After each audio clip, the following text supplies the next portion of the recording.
When is a dividend not a dividend? When it's a phantom dividend. When I received my monthly dividends for May, I was astonished to find that 2 of them contained vast sums of cash. 2 companies had paid me a total of well over £3,000.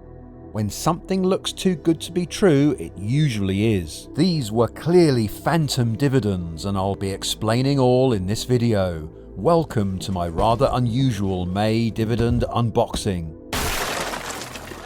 This is not financial advice. Investing to receive a passive income stream may not be suitable for everyone. Please do your own research. So here is my passive income report for May 2022. We start with premium bonds. There is 1 draw each month and the prize rate has been increased from 1% to 1.4. You now have a 24,500 to 1 chance of winning a prize. In very simple terms, if you had around £25,000 invested, you can now expect on average to win a prize of £25 a month. If you want a bit more info on how premium bonds work, then you can pause this screen. Now let's get into the unboxing and see if I've won $1 million.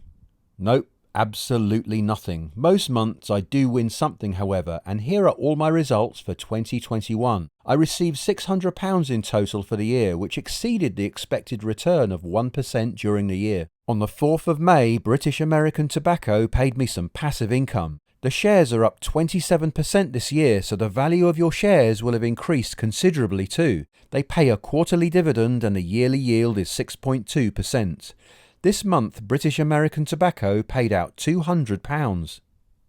On the 17th of May, Direct Line Group paid me a cash reward for simply holding their shares. Before I continue, please be sure to hit the like button if you find these videos useful. The share price has fallen around 10% this year so far. They pay twice a year and the dividend yield is a huge 8.9%. This month, Direct Line paid me a cash sum of £290. On the 19th, it was Lloyd's turn to reward their shareholders. The share price has slipped 9% this year, and some may see this as a bargain at the moment. The dividend yield is 4.4% a year, and they pay out twice a year. This month, Lloyd's paid out a dividend of £235. Now, here is the first of those phantom dividends I mentioned earlier.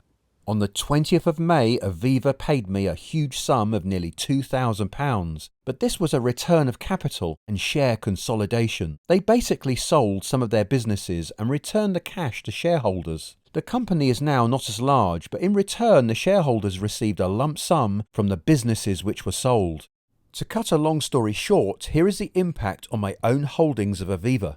I held £8,000 of Aviva shares, which overnight fell to a value of around £6,000 as the number of shares I owned was reduced. But I received a return of capital payment of roughly £2,000. I neither gained or lost overall.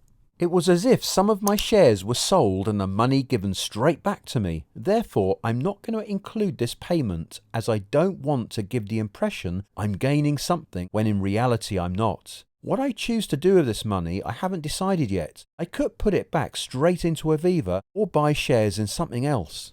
However, there is a slight twist in the tale because on the same day, Aviva paid me a completely separate payment. This really was a true dividend, and the value was £270.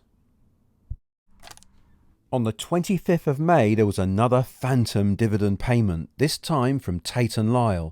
The company sold a stake in a business and paid a special dividend. I owned £8,600 worth of shares. A share consolidation meant that the number of shares were cut, reducing the value of my holding to £7,400. But the special dividend they paid me made up the difference, so I neither gained or lost. That's another phantom dividend I won't be including.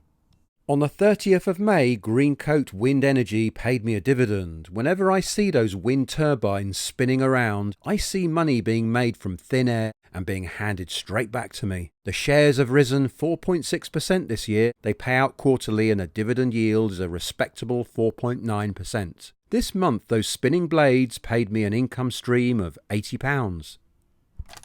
The green bars on this graph show the monthly passive income last year and the blue bars show this year so far. By reinvesting the dividends and adding new money in as well, the payments should increase over time and start to accelerate as compounding gets to work. Please give this video a like if you found it useful and want me to continue revealing my passive income. Let me know what dividend payments you received, however large or small. We're all on the same journey. See you next time and happy investing.